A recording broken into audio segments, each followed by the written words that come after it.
Hello Bong, welcome to my another mini blog. তো আজ চলে গেছিলাম আমার একটা ফ্রেন্ডের বার্থডেতে। তো বার্থডেতে গিয়ে অভিষেক তো প্রথমেই ওকে পায়েস খাইয়ে দিয়েছিল।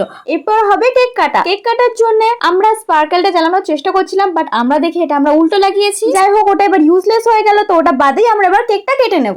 Happy birthday to you. Happy birthday to you, dear Obi. যাই হোক, কেকটা কেটে ও সবাইকে কেক খাইয়ে দিল। এরপর তো হবে আসল মজা গাইস। এবার কায়রা শুরু করবে অভির মেকওভার। তার জন্য অভি দেখো চাদর দিয়ে খুব সুন্দর করে নিজেকে ঢেকে নিল। তো দেখতে থাকো কেমন লাগে অভিকে শেষমেশ। তো দাড়ি গোপ একে সামনে তো অনেক কিছু করার চেষ্টা করলো কায়রা। যাই হোক, কি করলো সেটা বুঝতে পারলাম না, তোমরা কেউ বুঝতে পারলে কমেন্টসে অবশ্যই জানিও। আর ওর পিছনে এ লিখে দিল, যেহেতু ওর নাম ছিল অভি, তো অভির এটা লিখে দিয়েছিল। তো যাই হোক, খুব মজা করলাম আমরা সেই দিন। কেমন লাগলো ভিডিওটা তোমরা কমেন্টসে অবশ্যই জানিও। আজকের মতো বাই গাইস, সি ইউ।